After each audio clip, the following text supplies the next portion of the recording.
بسم الله الرحمن الرحيم والصلاة والسلام على سيد المرسلين أما بعد. قال النبي صلى الله عليه وسلم: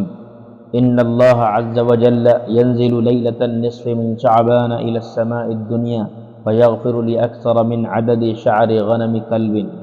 أو كما قال صلی اللہ علیہ وسلم. محترم بزرگوں، عزیزو،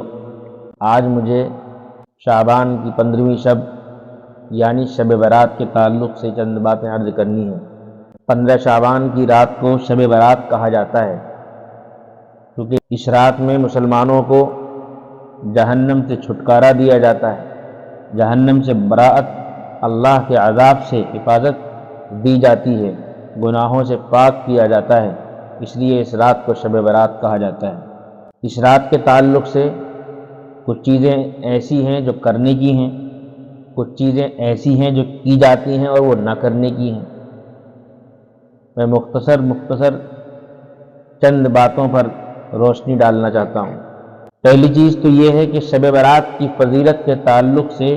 تقریباً 10 صحابہ کرام سے 17 احادیث وارد ہیں۔ ان تمام احادیث کے مجموعے سے اس رات کی فضیلت ثابت ہوتی ہے۔ ان روایات میں سے بعض روایات سند کے اعتبار سے بے شک کچھ کمزور ہیں، اور ان احادیث کے کمزور ہونے کی وجہ سے بعض علماء نے یہاں تک کہہ دیا کہ اس رات کی فضیلت بے اصل ہے۔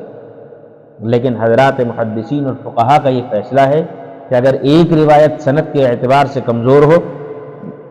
لیکن اس کی تائید دوسری روایت سے ہوتی ہو تو اس کی کمزوری دور ہو جاتی ہے۔ لہذا جس رات کی فضیلت میں 10 صحابہ کرام سے روایات مروی ہیں ان کو بے اصل اور بے بنیاد کہنا یہ مناسب بات نہیں ہے۔ امت مسلمہ کے جو خیر القرون ہیں یعنی صحابہ کرام کا دور، تابعین کا دور، تبع تابعین کا دور، ان میں بھی اس رات کی فضیلت سے فائدہ اٹھانے کا اہتمام کیا جاتا رہا ہے، لہذا اس کو بدعت کہنا مناسب نہیں ہے۔ صحیح بات یہ ہے کہ یہ فضیلت والی رات ہے، اس رات میں عبادت کرنا باعث اجر ہے، ثواب ہے اور اس کی خصوصی اہمیت ہے۔ لیکن پھر بھی اس رات میں عبادت کا کوئی خاص طریقہ مقرر نہیں ہے کہ فلاں طریقے سے عبادت کی جائے تو وہ زیادہ کامیاب ہوگی۔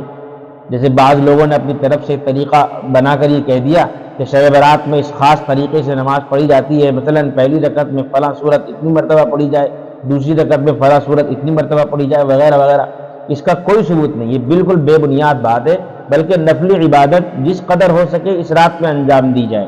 نفل نمازیں پڑھی جائیں، قرآن کریم کی تلاوت کی جائے، ذکر کریں، تسبیح پڑھیں، دعائیں مانگیں، یہ ساری عبادتیں اس رات میں کی جا سکتی ہیں، لیکن کوئی خاص طریقہ اس رات میں عبادت کا ثابت نہیں ہے۔ دوسری چیز یہ ہے کہ عبادت کی جگہ کون سی ہے،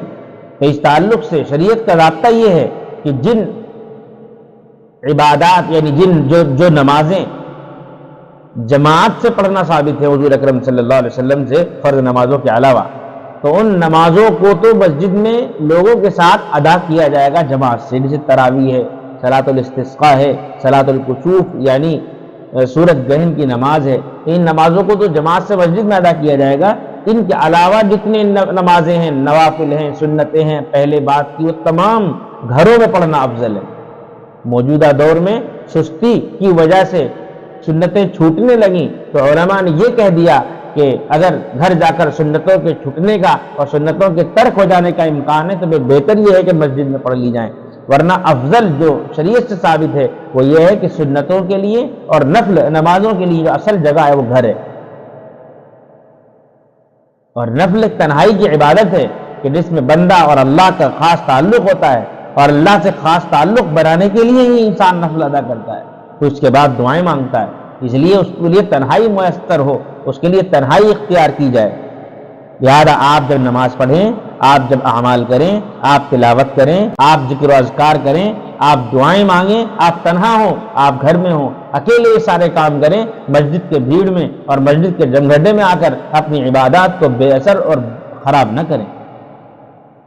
ہمارے یہاں اس کا اہتمام کیا جاتا ہے، رات میں چائے بنتی ہیں اور لوگ کچھ دیر تک باتیں کرتے ہیں، کچھ دیر تک ادھر ادھر کی ہانکتے ہیں، کچھ دیر تک موبائل چلاتے ہیں اور تھوڑی دیر قرآن پڑھ لیا پھر سو گئے، اور صبح کو اٹھ کر اپنے اپنے گھروں چلے گئے۔ اس موبائل چلانے سے اور ادھر ادھر کی باتیں کرنے سے بہتر ہے آپ پوری رات سوئیں۔ کیوں؟ اس لیے کہ سونے والا اگر کچھ پاتا نہیں تو کچھ کھوتا بھی نہیں ہے۔ ہم مسجد میں بیٹھ کر باتیں کر رہے ہیں، دنیا کی باتیں ہو رہی ہیں، موبائل چلائے جا رہے ہیں، تو اس سے مسجد کی بے حرمتی کے مرتکب ہم ہوتے ہیں، اس کا نقصان کس قدر ہوگا۔ تو اس لیے گزارش یہ ہے کہ سب اپنے اپنے گھروں میں عبادات کا اہتمام کریں، مسجدوں میں عبادات کے لیے نہ جائیں، کیونکہ اس سے ہم عبادت تو کرتے نہیں ہیں اور مسجد کے بے حرمتی ہم اور کرتے ہیں۔ ایسے لوگ موٹر سائیکلوں پہ نکل جاتے ہیں اور رات بھر بائکوں پہ گھومتے ہیں کہ وہاں چائے پینے چلے گئے اور وہاں یہ کام کرنے چلے گئے۔ یہ بھی مناسب چیز نہیں ہے، شریعت میں اس طرح کے کوئی اعمال نہیں ہیں اور یہ سب غلط ہیں، اور اس طرح کی رسموں کی شریعت بالکل اجازت نہیں دیتی۔ دوسری چیز ہے شب برات میں قبرستان جانا۔ اس شب میں قبرستان جا کر مرحومین کو ایصال ثواب کرنا نبی کریم صلی اللہ علیہ وسلم سے بلا کسی کو بتائے ایک مرتبہ اس رات میں جنت البقیع میں تشریف لے جانا ثابت ہے۔ لہذا اتباع رسول کے جذبے سے کسی اہتمام اور پابندی کے بغیر اگر آپ قبرستان چلے جائیں تو کوئی بات نہیں، ثواب ملے گا، لیکن قبرستان جانے کو لازم نہ سمجھیں، اس کو شب برات کا جز نہ بنائیں کہ اگر قبرستان نہ گئے تو شب برات ہی ادھوری رہ گئی۔ یہ مناسب نہیں ہے۔ ساری حیات طیبہ میں رسول کریم صلی اللہ علیہ وسلم سے ایک مرتبہ جانا ثابت ہے، اس لیے تم بھی اگر زندگی میں ایک مرتبہ چلے جاؤ تو کوئی حرج نہیں ہے۔ ایسے ہی شب برات گزارنے کے بعد جو اگلی 15 تاریخ آتی ہے تو 15ویں تاریخ میں روزہ رکھنا، اس کا ثبوت بھی اگرچہ ایک ضعیف حدیث سے ہے، لیکن اس اعتبار سے کہ یہ تاریخ ایام 20 میں سے ہے اور حضور اکرم صلی اللہ علیہ وسلم ہر ماہ ایام 20 میں روزے رکھا کرتے تھے۔ ایام 20 یعنی 13، 14 اور 15، یہ ہر مہینے، چاند کے مہینے کی ہر 13، 14، 15 یہ ایام 20 کہلاتے ہیں۔ تو حضور اکرم صلی اللہ علیہ وسلم ہر ماہ ایام 20 میں روزہ رکھا کرتے تھے۔ یکم شعبان سے لے کر 27 شعبان تک بھی احادیث میں روزہ رکھنے کی فضیلت وارد ہے۔ اس لیے ان دو وجہوں کی بنا پر اگر 15 شعبان میں روزہ رکھا جائے گا تو یقیناً موجب ثواب ہوگا، لیکن اس روزے میں نفلی روزہ ہونے کا پہلو یہ نظر انداز نہ کیا جائے۔ اس کا مطلب یہ ہے کہ اس کا رکھنا ثواب کا باعث ہے اور اس کے ترک پر کوئی گناہ نہیں۔ یہ تو چند کام وہ ہیں جو کرنے کے ہیں۔ اب کچھ کام ایسے ہیں جن کا ثبوت اسلامی تعلیمات سے نہیں ہے تو ان کاموں سے بچا جائے۔ جیسے اب حلوے کو شب برات سے جوڑ دیا گیا، حالانکہ شب برات سے حلوے کا کیا تعلق؟ آپ پورے سال حلوہ پکائیں، کوئی حرج نہیں، برا نہیں، لیکن خاص طور پر شب برات میں حلوے کا اہتمام کرنا، اس کا ثبوت نہ قرآن سے نہ کسی حدیث میں اس کا ذکر ہے، نہ کسی صحابی اور بزرگان دین میں سے کسی کے عمل سے اس کا معلوم ہوتا ہے، اس کا پتہ چلتا ہے، بلکہ یہ بھی ایک خود ساختہ رسم ہے جو ہمارے معاشرے میں جڑ پکڑتی جا رہی ہے۔ بلکہ آپ یہ سمجھیے کہ شب برات کی علامت اور پہچان ہی یہ حلوہ بن گیا ہے، حالانکہ اس شب میں، اس رات میں جس اہتمام سے عبادت کرنی چاہیے اس سے غافل ہو کر مسلمان آتش بازی اور حلوے کا اہتمام کرنے لگے۔ اور مسلمانوں میں وہ لوگ ایسے موقعوں پر پیش نظر آتے ہیں جنہیں نہ دین سے کوئی تعلق اور نہ اہل دین سے کوئی علاقہ، بلکہ دینی ضرورت اور حکم شرعی کی تعمیل میں وہ بالکل غریب نظر آتے ہیں، نادار نظر آتے ہیں۔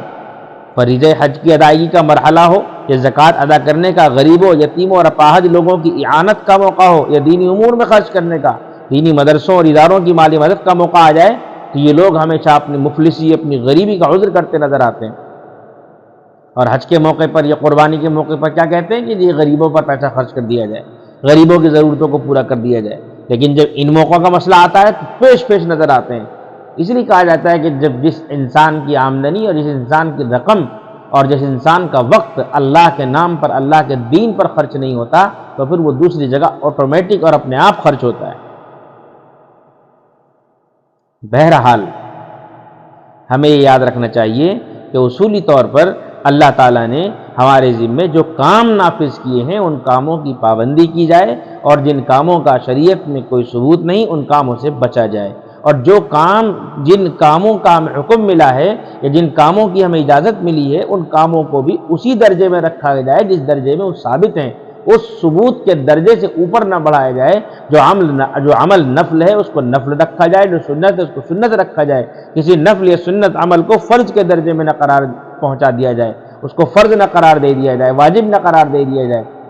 اب یہ تمام چیزیں میں نے آپ کے سامنے رکھی، ان کا خلاصہ یہ ہے کہ اس رات میں عبادت کرنا ثواب کا کام ہے۔ اس رات کی عبادت کا انکار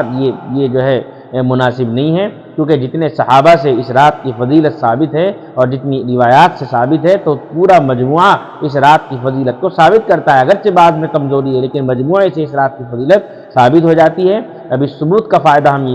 ہم اٹھائیں گے، ہم عبادت کریں گے، ہم نمازیں پڑھیں گے، ہم نوافل پڑھیں گے، ہم دعائیں مانگیں گے، لیکن سب اپنے گھروں پر، مسجدوں میں بھیڑ نہ لگائیں۔ عورتیں دوسروں کے گھروں میں اکٹھے ہو کر ادھر ادھر کی باتیں کر کے اپنے وقت کو خراب نہ کریں۔ اللہ ہم سب کو ان موقعوں سے فائدہ اٹھانے کی توفیق عطا فرمائے۔ وآخر دعوانا الحمد للہ رب العالمین۔